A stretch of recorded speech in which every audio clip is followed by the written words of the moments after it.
Bharatiya Janata party कोई हिंदुओं की लीडरशिप कर रही हो, मैं ऐसा नहीं मानता।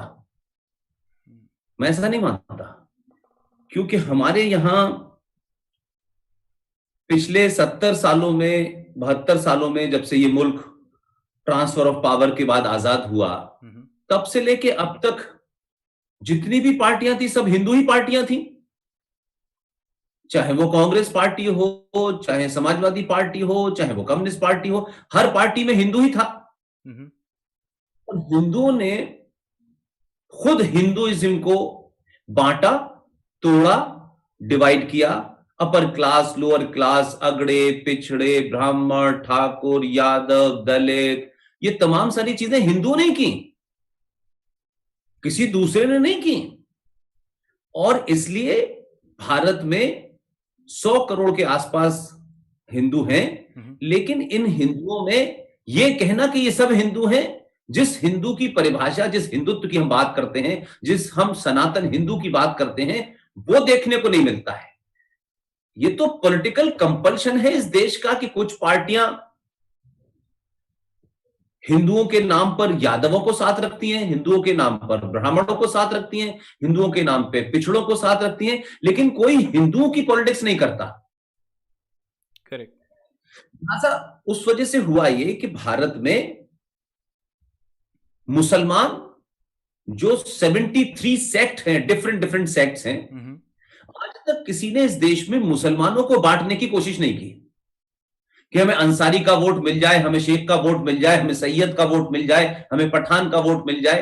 तो उन्होंने नहीं बांटा। ट्रू। और मुसलमान इस देश में तमाम इंटरनल उनके इस्लामिक कंट्रडिक्शन होने के बावजूद भी, एक दूसरे से डिफरेंस होने के बावजूद भी, हिंदुस्तान में मुसलमान मुसलमान ही रहा।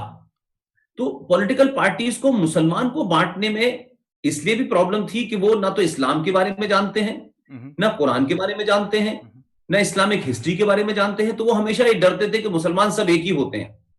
और हिंदुओं के अंदर आपस में बांटना उनको ज्यादा आसान लगा, क्योंकि वो हिंदू थे, तो उनको लगता था कि यादवों को कैसे अलग करा जा सकता है, ब्राह्मणों को कैसे। तो इस तरीके से लोग बटे और इसके ऊपर पार्टियां बनी, चाहे मुलायम सिंह की पार्टी यादव को लेके बनी, फिर चाहे लालू की पार्टी यादव को लेके बनी। तो इस देश में मुसलमानों ने इस देश को बांटा, दो टुकड़े हुए, पाकिस्तान बना। जिन लोगों ने बांटा, जिन लोगों ने पाकिस्तान के लिए वोट दिया, वो भारत से गए नहीं, बल्कि भारत के वेस्टर्न बॉर्डर पे एक इस्लामिक स्टेट बना करके उन्होंने एक लंबी रणनीति का इंतजाम किया, एक स्ट्रेटजी का इंतजाम किया कि जब भी भारत के अंदर उनकी आवाज को सुना नहीं जाएगा, तो वो पाकिस्तान और बांग्लादेश से दबाव डाल के, क्योंकि दो फौजी स्टेट उनके आपके ईस्ट वेस्ट पे होंगे, तो यहां के मुसलमानों ने एक लंबी रणनीति के तहत भारत में रहे।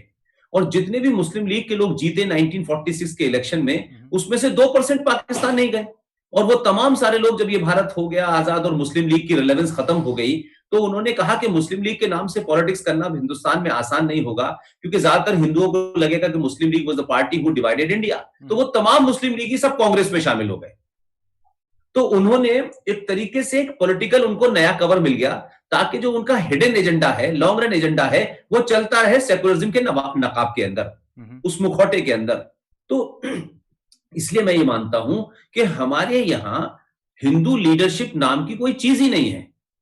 आज भी हम चाहें, ये सरकार है, ये सरकार इसलिए हिंदू लीडरशिप की बात कर रही है कि तमाम सारे पार्टियों ने, 30 से 32 पार्टियां हैं इस देश में, सब मुसलमानों को सेंटर में रख करके बात करती हैं। हर एक का सेकुलरिज्म मुसलमान से शुरू होता है। इस देश में अल्पसंख्यक नाम का एक वर्ड है, माइनॉरिटी नाम का एक वर्ड है, और उसको इस तरीके से मुसलमानों ने प्लेस किया कि माइनॉरिटी का मतलब है मुसलमान, जबकि इस देश में जो माइक्रोस्कोपिक माइनॉरिटी है वो 50,000 पारसी हैं। करेक्ट। 1% सिख हैं, जैन हैं, बौद्ध हैं। तो ये माइनॉरिटी होते हुए कभी इनको माइनॉरिटी नहीं समझा गया। इसलिए माइनॉरिटी का मतलब है मुसलमान, और मुसलमान का मतलब है सेकुलरिज्म। जिसके पास 4 मुसलमान होंगे, मुसलमान जिसको कह देंगे ये सेकुलर है, वही सेकुलर होगा। तो तमाम पार्टियां सेकुलर हो गई, और हिंदू पिछले लंबे वक्त से सोचते थे कि हमारी बात कोई कहने वाला नहीं है, हमारे मंदिरों की बात कोई कहने वाला नहीं है, हमारी आस्थाओं की, हमारे सरोकारों की बात कहने वाला कोई आदमी नहीं है।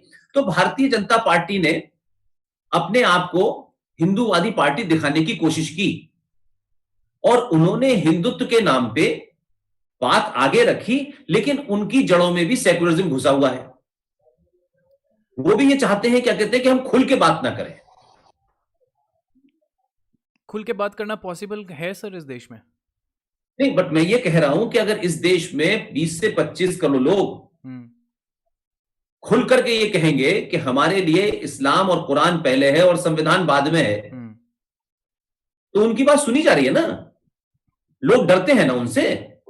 किस लिए डरते हैं? क्योंकि उनकी गिनती है, और उनकी गिनती है, और वो एक साथ खड़े होते हैं, इस्लाम के नाम पे खड़े हो जाते हैं। वो किसी पॉलिटिकल पार्टी में रहे, लेकिन वो इस्लामिक एजेंडे को नहीं छोड़ते। इवन बीजेपी के स्पोक पर्सन भी जब भी कुरान के ऊपर कोई लॉजिकल एकेडमिक डिबेट होती है, तो वो कहते हैं कि हमारे लिए कुरान पहले, हमारी पार्टी कोई भी हो। लेकिन भारतीय जनता पार्टी में के अलावा जितनी पार्टियों में भी हिंदू हैं, वो हिंदुत्व को गाली आप देते रहिए, उनके लिए हिंदुत्व पहले नहीं है, उनके लिए पार्टी पहले है, उनके लिए वो इंटरेस्ट पहले है।